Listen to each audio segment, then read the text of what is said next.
Commençons donc par la fixation et l'indexation des loyers. Dans une location, qu'il s'agisse d'un immeuble de bureau, d'un local à usage commercial, industriel ou autre, le loyer et les indexations sont souvent le point le plus important du processus de location, tant pour le locataire que pour le bailleur que vous représentez en tant qu'asset manager. Et c'est logique, car du point de vue du locataire, il s'agit de la dépense la plus importante qu'il va devoir payer. Et pour les asset managers qui représentent les bailleurs, c'est vraiment important parce que cela constitue généralement la seule source de revenus qui va leur permettre de dégager la rentabilité et de valoriser l'actif. Maintenant, certains locataires peuvent avoir une préférence pour d'autres conditions de bail que nous allons évoquer plus tard et qui les rendront plus disposés à payer plus cher le loyer, comme par exemple la condition de franchise de loyer. Il faut savoir que les règles de fixation et d'indexation du loyer pourront dans certains pays fixées par les lois et les règlements en vigueur auxquels il faut donc se référer. Mais d'une manière générale, les loyers sont fixés librement par les parties qu'il s'agisse d'un bail commercial, professionnel ou d'habitation. Il n'y a donc aucune contrainte lorsqu'il s'agit de fixer les loyers. L'asset manager doit préalablement à la mise en location de l'actif commander une étude de marché pour avoir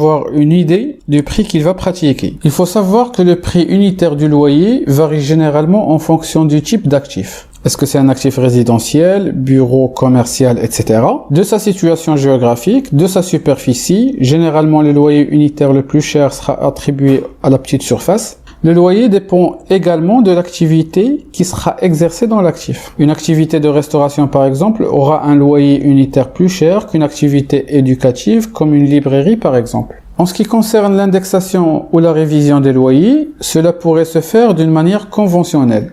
En effet, l'asset manager et le locataire peuvent convenir d'un taux d'indexation de loyer qui pourrait généralement être de l'ordre de 1 à 2% ou bien 3%.